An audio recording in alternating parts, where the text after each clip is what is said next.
Hello everyone, welcome back to our channel. कैसे हैं आप सब? होपफुली सब अच्छे होंगे। आप लोगों की पढ़ाई बहुत ही अच्छी चल रही होगी। तो लीजिए एक और नई वीडियो लेकर हम आपके सामने आ गए हैं। जैसे कि हम लोग बिजनेस स्टडीज़ का टर्म 2 का सिलेबस कर रहे थे। इसके कुछ चैप्टर्स ऑलरेडी डल चुके हैं। हम तक ना देखे हो तो डिस्क्रिप्शन में लिंक डाल दिया जाएगा, वहाँ से चेकआउट कर लेना। आज हम इसका न्यू चैप्टर स्टार्ट करेंगे जो कि है इंटरनल ट्रेड। आज हम अपना न्यू चैप्टर करते हैं, अपना आज का सेशन स्टार्ट करते हैं। Let's get started. Internal trade के बारे में जानने से पहले हम जान लेते हैं कि ट्रेड क्या होता है। क्या होता है ट्रेड? गुड्स एंड सर्विसेज को बाय एंड सेल करना, प्रॉफिट अर्न करने के लिए, उसे हम क्या बोलते हैं? Trade. Trade refers to the buying and selling of goods and services with the aim of earning profits. अब क्लासिफिकेशन ऑफ ट्रेड की बात करें तो ट्रेड टू पार्ट्स में क्लासिफाइड है। पहला है इंटरनल ट्रेड और दूसरा है हमारा एक्सटर्नल ट्रेड। क्या होता है इंटरनल ट्रेड? इंटरनल ट्रेड का मतलब होता है इंटरनली ट्रेड करना, यानी कि trade which take place within a country, यानी कि कंट्री के अंदर अंदर ही ट्रेड करना, within the geographical boundaries of a country. मान लो ट्रेड हो रही है दिल्ली एंड मुंबई के बीच में, ये क्या हो रहा है? हमारा इंटरनल ट्रेड हो रहा है, विद इन इंडिया हो रहा है।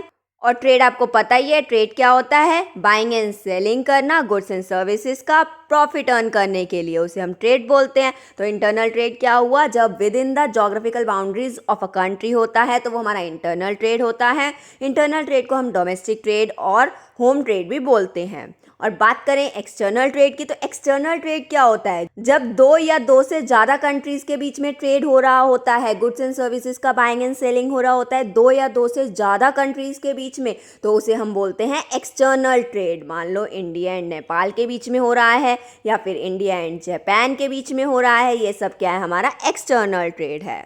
लेकिन हमें इस चैप्टर में डिटेल में क्या पढ़ना है? इंटरनल ट्रेड के बारे में पढ़ना है, तो इसी को हम डिटेल में पढ़ेंगे।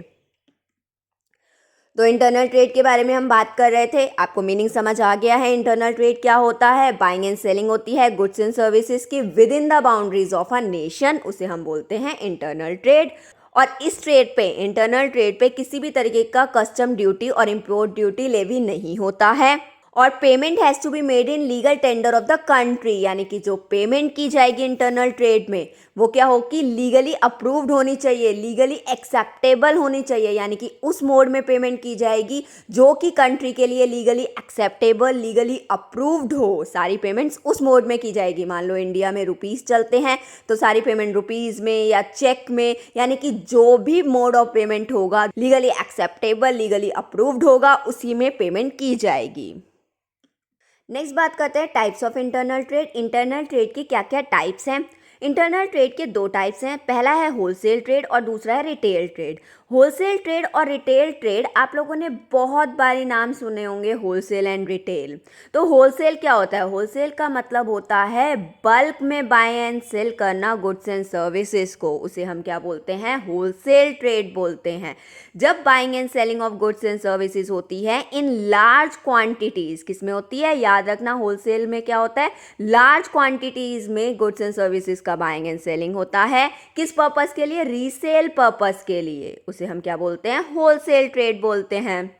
और जो ट्रेडर्स होलसेल ट्रेड में डील करते हैं उसे हम होलसेल ट्रेडर्स या फिर होलसेलर बोलते हैं।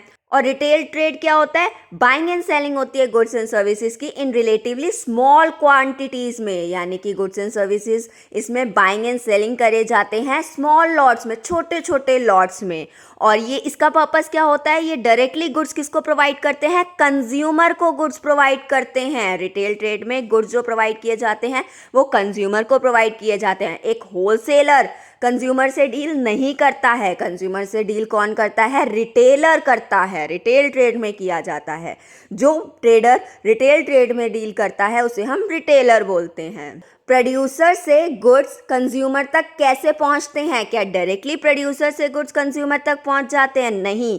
प्रोड्यूसर्स एंड कंज्यूमर्स के बीच में कौन होते हैं? इंटरमीडिएट्स होते हैं। वही इंटरमीडिएट्स तो हमारे कौन है? होलसेलर और रिटेलर है। एक होलसेलर और एक रिटेलर। तो क्या चेन बनती है हमारी? पहले प्रोड्यूस होगा गुड्स, प्रोड्यूसर उसे प्रोड्यूस करेगा, प्रोड्यूसर बोल लो या मैन्युफैक्चर बोल लो। उसके बाद गुड्स क्या होते हैं? होलसेलर के पास जाते हैं, होलसेलर उसे बल्क में खरीद लेता है। उसके बाद गुड्स कहाँ जाते हैं? रिटेलर के पास जाते हैं, रिटेलर लेता है और गुड्स को। उसके बाद रिटेलर से गुड्स कंज्यूमर तक जाते हैं, यानी कि प्रोड्यूसर्स और कंज्यूमर के बीच में कौन आते हैं? दो इंटरमीडिएट्स आते हैं, होलसेलर एंड रिटेलर। तो होलसेलर एंड रिटेलर कौन हो गए? दो इंटरमीडिएट्स हो गए प्रोड्यूसर्स एंड कंज्यूमर्स के बीच में। अब हम wholesale trade and retail trade के बारे में एक एक करके डिटेल में पढ़ेंगे। तो पहले देखते हैं होलसेल ट्रेड क्या होता है। होलसेल ट्रेड मीनिंग तो मैंने आपको बता दिया है। जब हम गुड्स एंड सर्विसेज को बल्क में बाय एंड सेल करते हैं रीसेल पर्पस के लिए, उसे हम क्या बोलते हैं? होलसेल ट्रेड बोलते हैं। Buying and selling of goods and services in large quantities for the purpose of resale और इंटरमीडिएट यूज, यानी कि जब हम गुड्स एंड सर्विसेज को लार्ज क्वांटिटीज में बाइंग एंड सेलिंग करते हैं रीसेल पर्पस के लिए, उसे होलसेल ट्रेड बोला जाता है।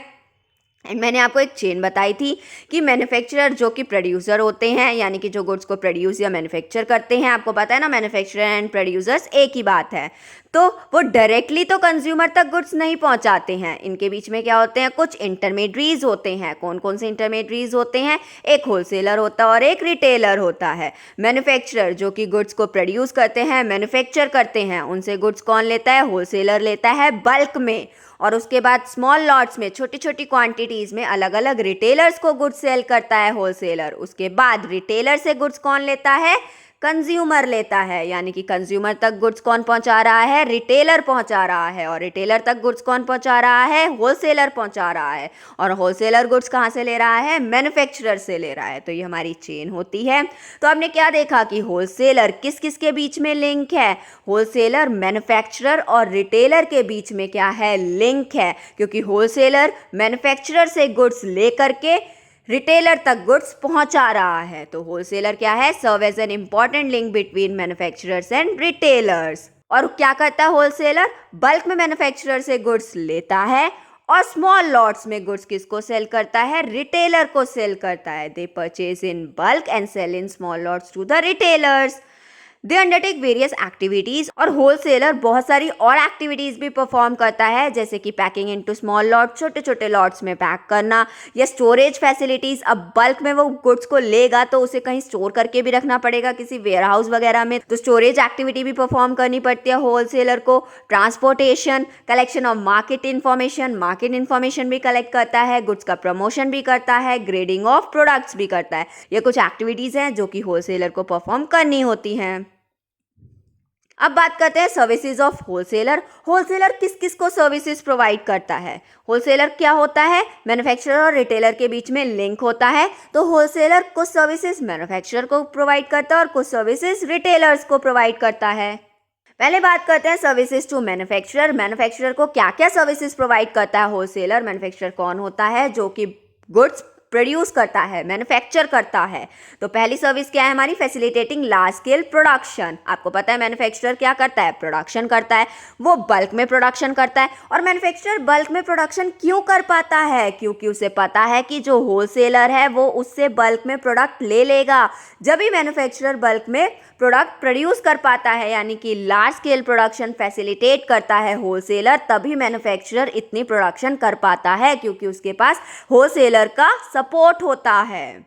नेक्स्ट जो सर्विस होलसेलर प्रोवाइड करता है मैन्युफैक्चरर को, वो है बियरिंग रिस्क। बहुत सारे रिस्क होते हैं गुड्स को अपने पास रखने के लिए, लेकिन मैन्युफैक्चरर क्या करता है? गुड्स मैन्युफैक्चर करके किसको दे देता है? होलसेलर को दे देता है। तो वो सारे रिस्क भी कौन बियर करता है? होलसेलर ही बियर करता है। रिस्क किस तरीके के? गुड्स को रखने के क्या क्या रिस्क हो सकते हैं? थेफ्ट हो सकती है, चोरी हो सकती है, स्पॉइलेज खराब हो सकता है, या फिर प्राइस में फ्लक्चुएशन आ गई, या फिर डिमांड में फ्लक्चुएशन आ गई तो भी कोई गुड्स नहीं लेता। तो बहुत सारे रिस्क होते हैं गुड्स को अपने पास रखने के लिए। वो रिस्क मैन्युफैक्चरर बियर करता, लेकिन मैन्युफैक्चरर से गुड्स किसने ले लिए? बल्क में होलसेलर ने ले लिए। तो अब वो रिस्क कौन बियर करेगा? होलसेलर ही बियर करेगा। नेक्स्ट है फाइनेंशियल असिस्टेंस। मैन्युफैक्चरर को गुड्स प्रोड्यूस करने हैं, गुड्स मैन्युफैक्चर करने हैं, तो उसके लिए उसे क्या चाहिए? फंड्स भी चाहिए। तो होलसेलर फाइनेंशियल सपोर्ट देता है मैन्युफैक्चरर को, फाइनेंशियली भी हेल्प करता है, क्योंकि वो जो भी परचेज करता है गुड्स की वो कैश बेसिस पे करता है। और कभी कभी तो बल्क ऑर्डर होने की वजह से या कोई प्रोडक्शन अपने अकॉर्डिंग करानी है होलसेलर को, तो उसके लिए एडवांस दे देता है, जिससे कि रॉ मटेरियल वगैरह पहले ही आ जाए। तो होलसेलर क्या करता है? फाइनेंशियल असिस्टेंस में भी हेल्प करता है मैन्युफैक्चरर की। नेक्स्ट है एक्सपर्ट एडवाइस। ये जो मैन्युफैक्चरर प्रोड्यूस कर रहा है गुड्स, वो किसके लिए कर रहा है? कंज्यूमर के लिए कर रहा है, जो कि उसे खरीदेगा। कंज्यूमर डायरेक्टली किससे कांटेक्ट में होता है? रिटेलर से कांटेक्ट में होता है। और रिटेलर के कांटेक्ट में कौन होता है? होलसेलर होता है। तो होलसेलर क्या करता है? मैन्युफैक्चरर को एडवाइस भी देता है, एक्सपर्ट एडवाइस भी देता है कि अपने प्रोडक्ट को इस तरीके से रिनोवेट कर लो, इस तरीके से कंपटीशन चल रहा है मार्केट में, कस्टमर की क्या क्या टेस्ट एंड प्रेफरेंसेस है, इस तरीके से एडवाइस भी करता है होलसेलर मैन्युफैक्चरर को, जिससे कि अच्छे से अच्छा प्रोडक्ट मैन्युफैक्चर हो और कंज्यूमर ज़्यादा से ज़्यादा उस प्रोडक्ट को खरीदे। नेक्स्ट है facilitate continuity. Wholesaler continuous basis पे मैन्युफैक्चरर से बल्क में गुड्स लेता रहता है, जिससे कि मैन्युफैक्चरर की कंटिन्यूटी भी मेंटेन रहती है, जिससे कि मैन्युफैक्चरर भी अपनी प्रोडक्शन एक्टिविटी में कंटिन्यूटी मेंटेन रखता है। तो होलसेलर कंटिन्यूटी भी फैसिलिटेट करता है मैन्युफैक्चरर को। नेक्स्ट है स्टोरेज। मैन्युफैक्चरर ने जितनी भी प्रोडक्शन करी, जितने भी गुड्स प्रोड्यूस करे, वो सारे के सारे किसने ले लिए?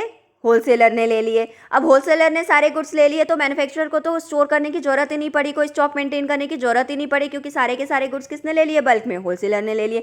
तो उसे स्टोर कौन करेगा?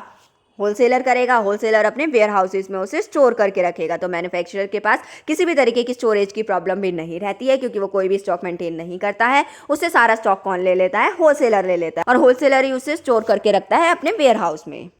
नेक्स्ट बात करते हैं services to retailers. Wholesaler retailers को क्या क्या सर्विसेज देता है? फर्स्ट है हमारा availability of goods. Wholesaler retailer के लिए गुड्स अवेलेबल करता है, क्योंकि हमें पता है कि होलसेलर क्या करता है? बल्क में परचेज करता है। तो होलसेलर के पास गुड्स हमेशा अवेलेबल होते हैं, तो रिटेलर्स को जब भी गुड्स की रिक्वायरमेंट होती है तो वो होलसेलर से जाकर के ले सकता है। तो होलसेलर क्या करते हैं? रिटेलर्स के लिए गुड्स अवेलेबल करते हैं। कभी गुड्स की शॉर्टेज नहीं होती होलसेलर के पास, क्योंकि होलसेलर के पास गुड्स बल्क में होते हैं। नेक्स्ट है हमारा मार्केटिंग सपोर्ट।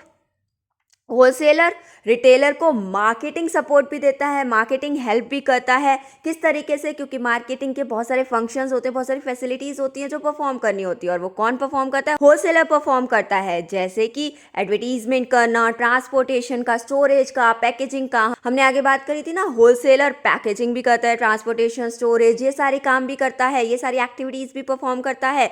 तो होलसेलर मार्केटिंग सपोर्ट भी देता है रिटेलर को। किस तरीके से? एडवर्टीजमेंट के थ्रू, या फिर जो भी मार्केटिंग एक्टिविटीज करनी होती है वो कौन करता है? होलसेलर करता है। रिटेलर भी करता है कुछ कुछ एक्टिविटीज परफॉर्म, लेकिन जो मेजर एक्टिविटीज होती है मार्केटिंग की, वो कौन परफॉर्म करता है? होलसेलर परफॉर्म करता है। इसलिए रिटेलर बच जाता है काफी हद तक मार्केटिंग करने से। तो रिटेलर को ज्यादा मार्केटिंग के बारे में नहीं सोचना पड़ता, क्योंकि wholesaler already marketing functions perform कर चुका होता है। नेक्स्ट है हमारा grant of credit. Wholesaler retailer को फाइनेंशियली भी हेल्प करता है, क्रेडिट देता है, कुछ गुड्स क्रेडिट पे भी देता है। जैसे कि फॉर एग्जांपल एक्स है होलसेलर, वाई कौन है? रिटेलर है। ठीक है, वाई ने एक्स से गुड्स लिए, होलसेलर है ना एक्स, और वाई रिटेलर है। वाई एक्स से गुड्स ले रहा है। जब फर्स्ट टाइम गुड्स ले रहा है तो उसने क्या करा? पेमेंट नहीं करी, क्रेडिट पे गुड्स ले लिए। जब नेक्स्ट टाइम वाई आया एक्स के पास तो क्या करा? जो पिछली पेमेंट थी वो कर दी और नए गुड्स और ले गया। तो इस तरीके से क्या होता है? रिटेलर होलसेलर को पिछली पेमेंट देता चला जाता है और नए गुड्स लेते चला जाता है। तो होलसेलर क्या करता है? क्रेडिट पे गुड्स देता है रिटेलर को, उन्हें फाइनेंशियली भी सपोर्ट करता है। नेक्स्ट है स्पेशलाइज्ड नॉलेज। जो होलसेलर होते हैं वो पर्टिकुलर लाइन ऑफ प्रोडक्ट में ही डील करते हैं, उनके पास पूरी नॉलेज होती है उस प्रोडक्ट को लेकर के। तो वो क्या करते हैं? रिटेलर को भी उस प्रोडक्ट के बारे में बताते हैं कि कौन सा नया प्रोडक्ट आया है, उसका किस तरीके से यूज़ कर सकते हैं, उसकी क्या क्या क्वालिटीज़ हैं। तो होलसेलर के पास क्या होती है? स्पेशलाइज नॉलेज होती है उस प्रोडक्ट को लेकर के, तो वो रिटेलर को भी वो इन्फॉर्मेशन देते हैं। नेक्स्ट है हमारा रिस्क शेयरिंग। जो होलसेलर हैं उनके पास तो बल्क में गुड्स होते हैं और रिटेलर्स उनसे स्मॉल क्वांटिटीज़ में गुड्स लेते हैं। तो जो रिस्क होता है गुड्स को रखने का, स्टोर करने का, जैसे कि थेफ्ट का, स्पॉइलेज का, या फिर डिमांड फ्लक्चुएशन का, या फिर प्राइस फ्लक्चुएशन का, ये सारा रिस्क कौन उठाता है? होलसेलर उठाता है। कुछ रिस्क रिटेलर का भी होता है, लेकिन रिटेलर का रिस्क क्या होता है? कम होता है, क्योंकि वो स्मॉल क्वांटिटीज़ में गुड्स लेते हैं होलसेलर से। होलसेलर का रिस्क थोड़ा ज़्यादा होता है, तो जो रिस्क है वो भी शेयर्ड हो जाता है होलसेलर और रिटेलर के बीच में। तो ये सारी सर्विसेज हैं जो कि होलसेलर रिटेलर को देता है। आज के लिए बस इतना ही।